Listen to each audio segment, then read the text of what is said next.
types of waves. Hello friends, so today I'm going to introduce to you a very interesting topic, types of waves.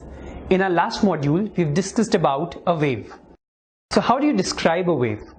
A wave can be described as a disturbance that travels through a medium from one location to another without transporting any matter. That's a point to ponder. Without transporting any matter. Do you know what a mechanical wave is? Here, I'm going to give you a brief introduction about a mechanical wave, and the detailed information I'll share with you in my next module. Okay, so a mechanical wave is nothing more than a disturbance which is traveling through a medium such as a solid, liquid, or a gas, as you've seen in the case of water waves that are formed when I throw a stone into the lake or a pond. That's as simple as that, as a mechanical wave. Now this disturbance so created in the lake is caused due to the to and fro motion of the water particles. So now in this module, we are going to discuss about the various types of waves. Like in our previous module, we have taken a situation where a group of people were standing in a queue and all of them was holding each other through their shoulders.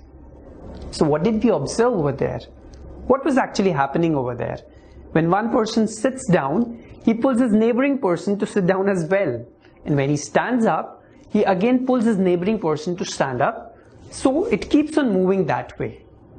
So each person here is undergoing only up and down motion. And this disturbance is propagated towards the last person of the group.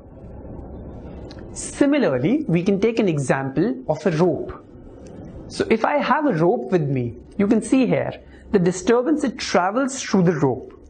And how this is traveling through the rope? Let's see. What do you see if you carefully observe this rope?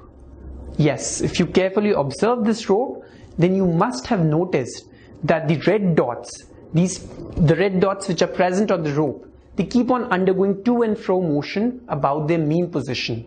While the disturbance, it keeps on traveling forward through the rope. So what do you conclude from the above two examples? So it is concluded that it is the disturbance that is carried forward, but the particles of the medium, they are undergoing to and fro motion only, and that is about their mean position.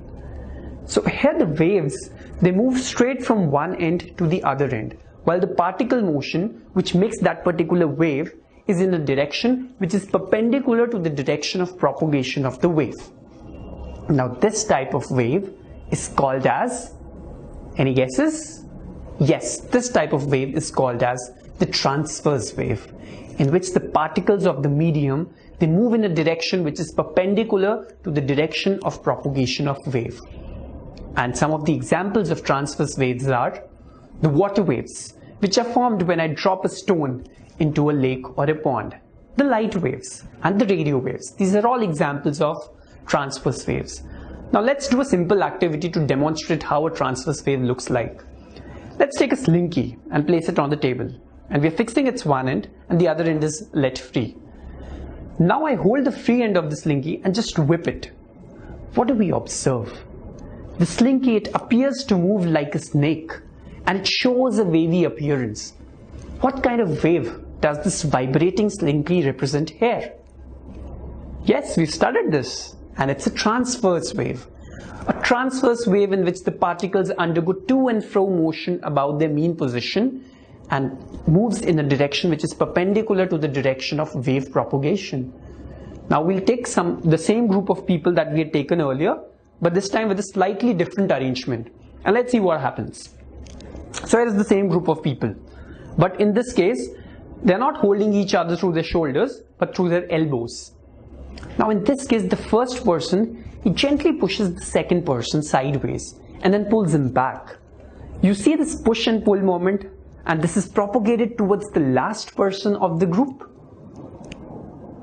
So how is this moment different from the previous one, where each person is holding each other through their shoulders?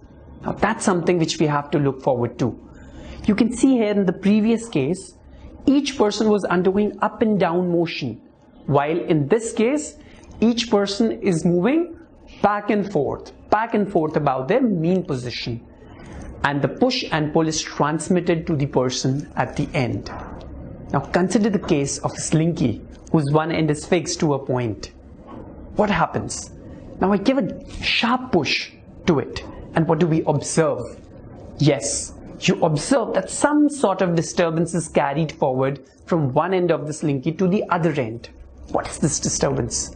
This disturbance is carried forward while all the rings of the slinky are moving back and forth about their mean position. But the disturbance, it gets carried forward.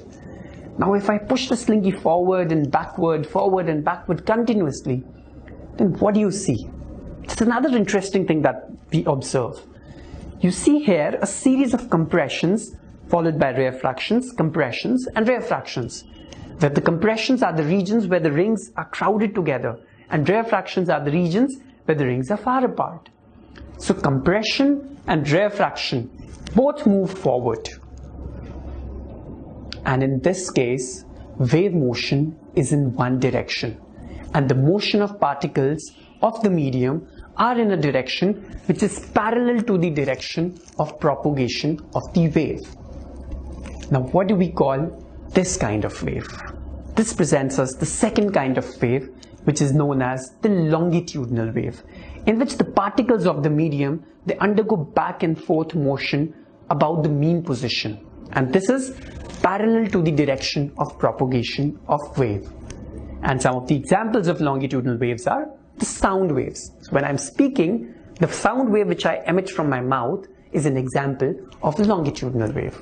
So let's summarize till now whatever we have studied. We've studied that there are two types of waves, a transverse wave and a longitudinal wave. A transverse wave in which the particles of the medium move in one direction, which is perpendicular to the direction of wave propagation, and they oscillate about their mean position, to and fro motion. The examples were a ripple on a pond or a lake and a wave on a string. They can be easily visualized as transverse waves. Some of the other examples that we studied about were the light waves, the heat waves, and radio waves. All are examples of transverse waves. Now coming to the longitudinal waves, the second kind of waves, in which the particles of the medium, they move in a direction which is parallel to the direction of wave propagation. And we had the examples of sound waves, a wave in a slinky. So these are good visualizations of longitudinal waves. So this is all about the types of waves, and in our next module, we'll discuss about sound waves in detail.